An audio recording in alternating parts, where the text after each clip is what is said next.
Hi everybody, thank you so much for joining us today for our live Q&A with writer Emily Jane Clark. Really excited to have you here with us. I'm Kat, I'm joining you from Jericho Writers, where Emily Jane is one of our tutors on our Ultimate Novel Writing course. So really excited to have her here and talking with us today, and just really glad that you can join us. So thank you so much, Emily Jane, for being here. No worries, thanks for having me. Of course. So just to kind of give you a little bit of info about Emily Jane and her career so far. So Emily Jane is the author of the bestseller Sleepers for the Week, this fantastic humorous survival guide for tired parents. Makes a great present for any baby shower. I think any parent would be really glad to have their hands on it, and just makes them realize that they are not alone in the world of sleep deprivation in the early months of raising a child. It was rated 5 stars on Amazon and made the top 100 list of all Amazon books for sales, which is incredible. Your first children's novel was also shortlisted for the prestigious Penguin Right Now scheme, and I know you've also written a new humorous nonfiction book on modern motherhood, and you also write features and essays for New Statesman, Metro UK, Huffington Post, Mirror Online, and on top of that, you're also a really successful comedy writer. You've probably seen the viral sketch F Off, Say Women, starring Ellie Taylor. It's been viewed more than 400 million times on YouTube and is the most viewed BBC clip ever, which is incredible. So yeah, I'm sure you've probably seen it already, and Emily Jane is the mastermind behind that incredible sketch. And his scripts have also won the Craft of Comedy New Writing Awards, Sitcom Geek Script Challenge, reached the final of Funny Women Awards, and also been shortlisted for the BBC Writers' Room twice, which is incredible. So again, thank you so much for joining us. I feel like the bio I've just said doesn't even encompass everything that you do, which is amazing. So do you want to just kind of tell us a little bit about, I guess, how you got into writing? And obviously you write in so many different kind of genres and different formats and for different outlets, kind of why you enjoy writing across all these different mediums. Well, I just think if you were, I don't think you should have to sort of pencil yourself into one kind of genre really. If you're a writer who just likes writing, then you can normally sort of it's nice to be able to do a few different things. But I was a journalist before I had children, actually, and a feature writer, just for good old fashioned paper newspapers and magazines back in the old days. Then I had babies and my direction sort of took a different turn. So I had to take a bit of time out because I had two really close together and I wasn't getting any sleep, hence the book. And there was just no chance I was trying to sort of work from home, do a couple of days here and there, and I was just really stressed. So I think I just had to resign myself to just taking a bit of time out, which is always a kind of scary thing to do. I was like, well, that's probably it. I'm probably just going to have to give up and, do something else. I did work. I did work in a cafe when they got a bit older, making sandwiches. So, I was like, this is it now. Writer.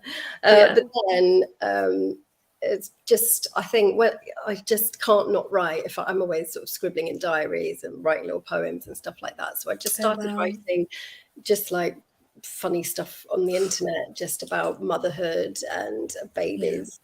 And I think I was just, I guess, all a bit of a blur. I was just sort of ranting about various things in this, 2 o'clock in the morning when I was really sleep deprived up with the babies.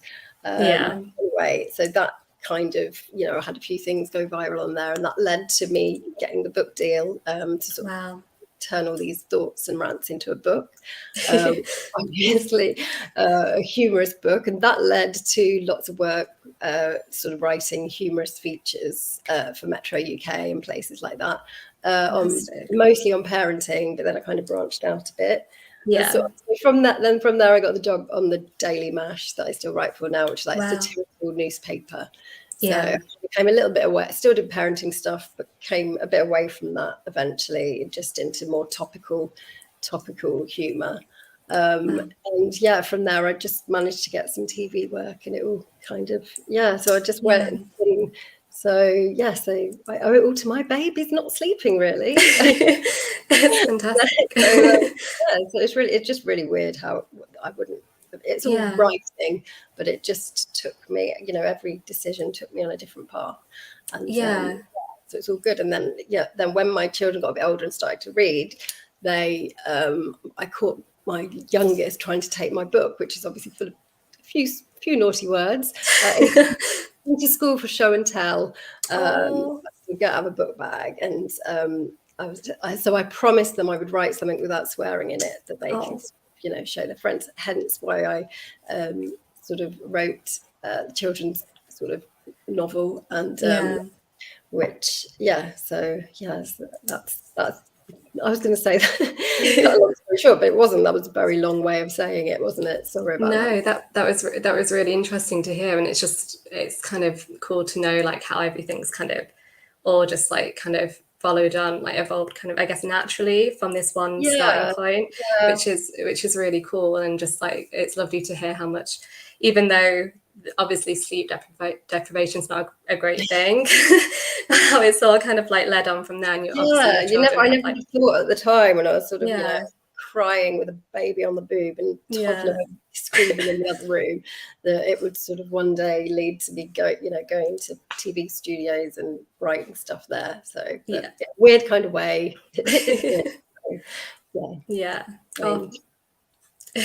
So how do you find excuse me, writing for television compared to writing something like a book or writing for like a magazine?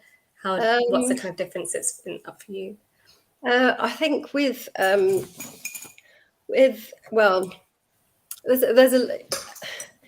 getting started is sort of the same. A lot of staring at the screen and panicking, come up with anything. A lot of midnight scribbling, lots of coffee. But I think for television, things need to be a lot snappier for scripts. You often have to get to the point in very few words, because if you're writing, say, a sketch, it's got to fit into a couple of minutes, very strict, so you just only keep bare minimum, and it's all about the dialogue and the actions, whereas like you could take the whole page of a book to describe what somebody is feeling, but in a script it just be summed up in one look, or one word. So I'd say, that's the main difference. I mean, I love writing dialogue anyway, whether I'm, even in the sort of parenting book, I did write a lot of it in dialogue in there, and with the children's stuff. So, so I think that's why I'm doing scripts, because I love writing dialogue. Yeah, that's fantastic. And then I guess also I think it really like helps in that kind of sense that you have people, it's almost like when you're approaching things from that level and you have that kind of way of like writing, I think it makes it so much more relatable. So like when you are incorporating those like elements of dialogue into your books and stuff, you can kind of really feel like it's like your voice is in my head when you're reading it, kind of it's more relatable, I think, which is really great to hear. So hi everyone, if you've just joined us, I'm here live with writer Emily Jane Clark, who's also a tutor on our Ultimate Novel Writing course. If you are interested in the course at all, do go onto the Jericho Writers website to find out a bit more. And we've actually just had a question coming from Emily, who's just asked us about the Ultimate Novel Writing course and just what you're looking for in applications and kind of what grabs your attention in a piece of writing. Okay. Hi, Emily. I don't know. I love sort of quirky, funny, intriguing stories, whether that's a fiction story or a memoir, or or a children's book. Something that kind of, I also love, I love something that makes me laugh straight away. That's definitely going to want me carry on reading something relatable. Quite like sort of strong characters. So you can really, like you were saying, when they're speaking, when reading the dialogue, you can really see the whole character in your mind that's sort of coming off the page. So that kind of. Fantastic. And what kind of genres are you hoping to work with people in? What it draws you to? I do like humorous writing, but not just that. Yeah. I also like, interested in reading children's books or memoirs. I'm basically really nosy, so I love stories. If someone's had an interesting life or done interesting things, Yeah. I'd be interested in reading that. With fiction, quite like contemporary fiction, humor again. So yeah, that kind of thing. Yeah, fantastic. So yeah, if you're out there and you've got kind of a work in development, or even just like an idea, I guess. Yeah. I mean, I guess the whole point of the course is you're kind of taking that idea, kind of, I guess, or rough draft, and then molding into something that is like ready to be published, really. Exactly. So some people find the beginning the hardest bit from the idea. Where do you start? You've got this amazing idea for a book, but you don't you can feels a bit daunting knowing sort of how to get started. But some people are brilliant at that. They get it all down, but then kind of as they go along, a few sort of chapters in, I think you can get a bit, oh my God, actually, where am I going from here? So quite nice that this course it's quite good to be able to start, help people at different stages. I think. Yeah, for sure. And it's just kind of, I guess, like giving people that, I guess, initial just kind of like help and guidance to kind of just make sure that they're like kind of, taking their work in the direction like they want it to go in, or it needs to go in. It's, I think, because writing is often such like a lonely pursuit, isn't it? So I think it's nice to just have that sounding board of someone there to kind of tell you if you're on, if you're going down the right path, I guess, and just if it's exactly. Like working out. So yeah, which is really, really great. I mean, I guess it would be like just great to kind of hear a bit more about like why you enjoy helping people to develop their craft, like what do you enjoy about like tutoring and mentoring writers, because you do a lot of work with writers already, and I think it'd just be interesting to hear from your perspective as the mentor, like kind of what your approach is and what you enjoy about doing it. I think as a writer, like as you just said, it can be quite a lonely existence. You can feel like you're the only one struggling with certain things.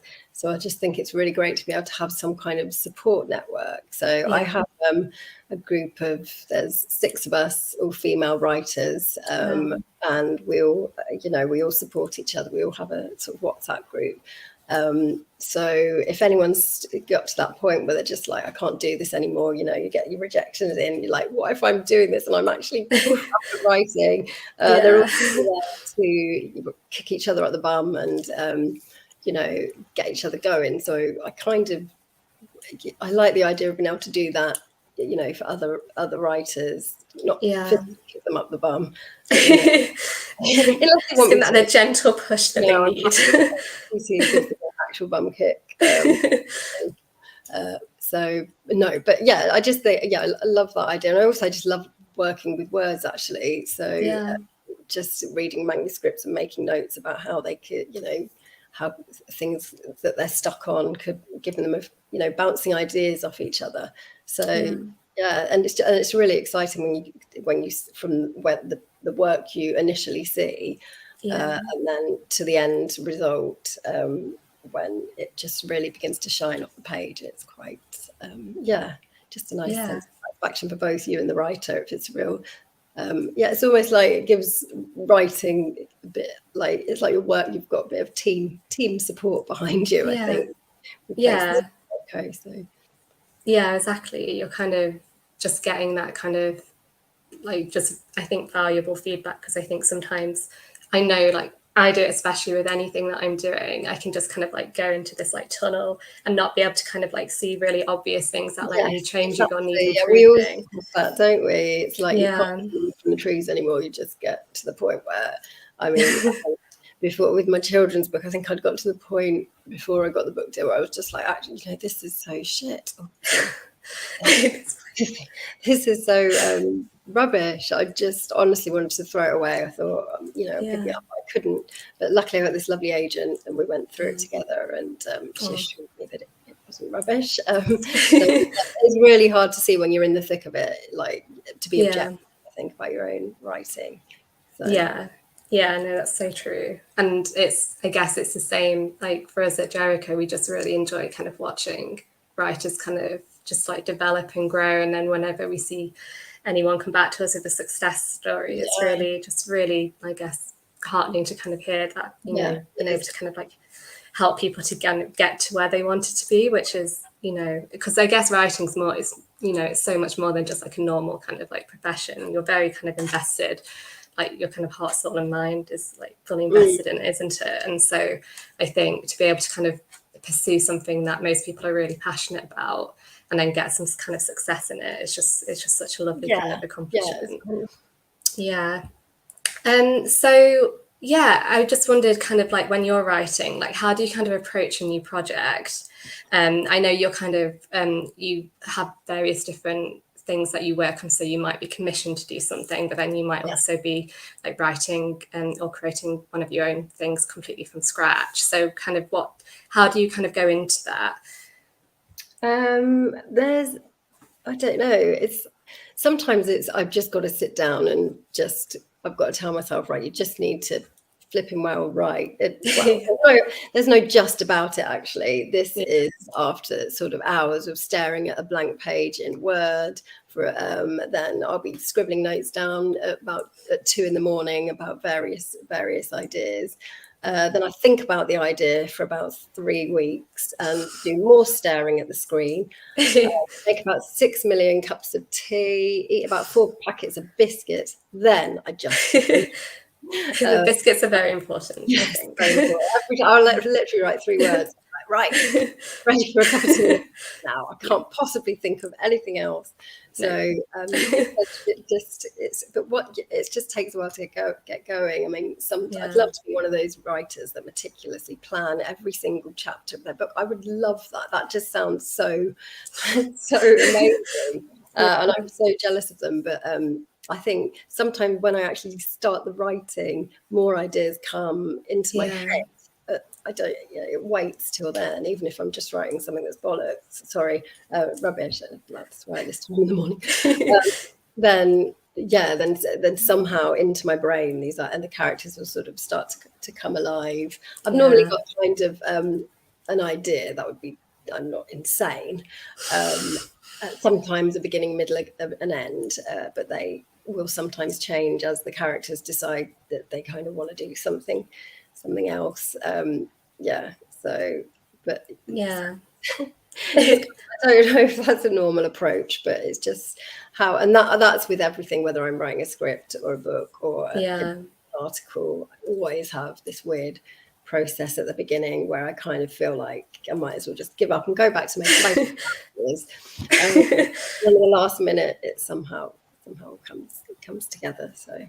Yeah, it's kind of it's almost like a mystical thing in a sense, like just the kind of, I think that initial period, it's almost like your brain has to just kind of go through that just to kind of work out where it's going. So almost like you don't feel like it's doing anything, but I think then later down the line, it would be like throw something at you and you're like, oh, that's that's why it was kind of it's taking so long in the beginning.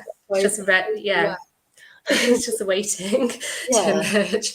But that's really interesting to hear. And please don't go back to making bacon sandwiches. Your talents, I mean, would be wasted. Always fall back on that.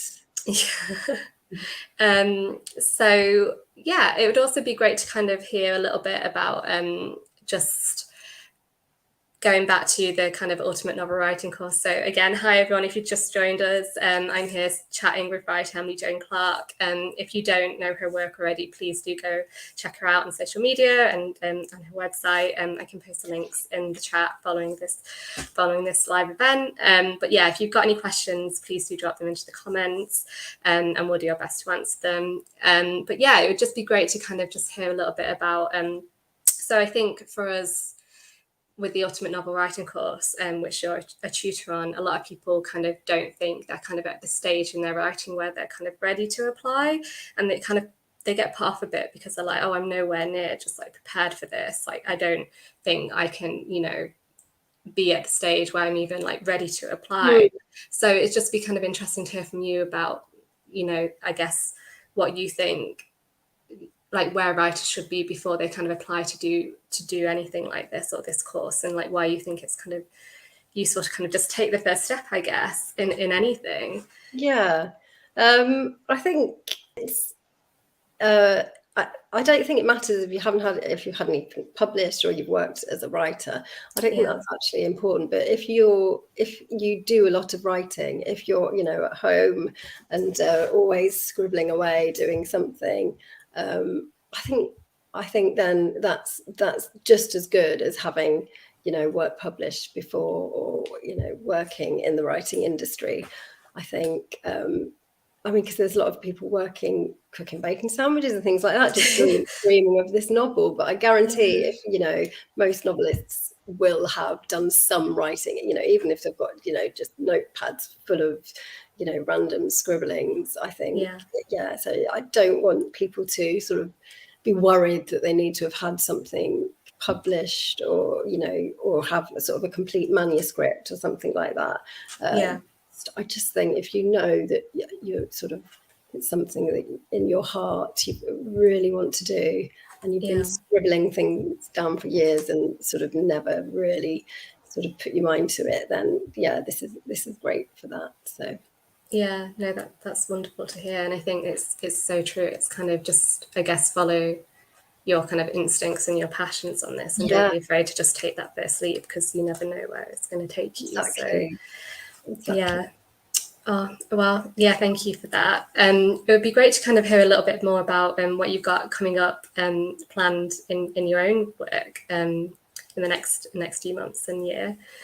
Okay. Well, apart from tutoring on this course, as we've been talking about, I've got my first children's novel coming out next summer. So I have a lot of editing of the first manuscripts to be doing by October. Exciting. So I might have to cut down on biscuits to get that done, or stock up on more biscuits. Maybe I think that's the best way for it. So that's mainly what I'm going to be concentrating on, really, because it's you know, my first one. So we want to make sure it's right. So that'll be like a comedy novel for children. So that's really exciting. Congrats. So I'm very excited about that. So so that's going to take up most of my time this summer, while juggling the children off school as well. So very early. Yeah. Oh, amazing. And I guess just kind of like one last thing, what's like one piece of advice would you give to writers, and I guess at any stage of their, you know, writing career or writing journey, but if they feel like they just kind of like hit a roadblock, like what advice would you give them to kind of help them to get around that? I think the obvious one is probably just don't give up. You could, you know, you could be the best writer in the world and it just, you know, not get anywhere for absolutely ages. Not, you know, and it's not always a reflection on your writing. It's just, you know, so a lot to do with luck, who you happen to meet, who might be looking for the exact thing you're writing. But you're not going to know that unless you literally send your stuff out to, you know, hundreds and hundreds of places. And I think the writers that make it are the ones who could be kind of years into their journey, but have still not thought, right, you know, sod it, I'm just going to go make bacon sandwiches for a living. They carry on. So I think that's key. And sometimes it's really hard because you do, you know, especially if you're working, you know, full time in a different field, or you've got children, it's hard juggling everything. But I would say just keep going. Also try and find some kind of support network as well to get those kicks up the bum, whether it's on something course or just fellow writer friends. There's loads of things on you know, internet groups and things you can find as well if you don't know anyone personally. I think that really helps, just to just to have a moan really about how crap the whole thing is. Just the people who, find people who are going through the same thing, so it doesn't feel like it's just you. Every time someone gets a rejection, you can all call the people that rejected you all the names under the sun. Very cathartic. So that's really important. And sort of don't beat yourself up about sort of, if you are at that stage where you're doing a lot of staring at a blank screen and you just can't get the words out, try to step away for a few minutes and go and raid the biscuit tin and come back and start again. So really. Oh, thank you. I mean, I feel like biscuits and tea are like the lifeblood of writers, aren't they? I feel like we wouldn't have half the books we have in the world without biscuits. So coffee in the morning, tea in the afternoon, biscuits throughout the day. That's got to be the answer, hasn't it? Yeah, for sure. Well, thank you so much for joining us. That's been really no worries. Nice to meet you. Yeah, lovely to meet you as well. And again, like, if you're interested in learning more about Emily Jane's work, I'll be posting the links to her website and her social channels in the chat after this, so you can check those out and make sure to follow her. And also, if you are interested in just kind of having an experience where you are kind of guided more through your writing journey to help you get to a point where you've got something ready to be published, do check out our ultimate novel writing course at jerichowriters.com. It's a really fantastic opportunity. Like Emily Jane was just saying, it gives you the chance to kind of have the community and the mentoring and the feedback that will really help you to kind of get to where you want. So if it is something that's of interest to you, do check it out, and also do throw us any questions that you have about it, either on social media or via our website, and we're more than happy to help answer those. And if you do want to sign up, then choose Emily Jane as your tutor. So thank you so much for joining us, everyone, and hopefully we'll see you on here again soon. Bye. Thank you. Bye.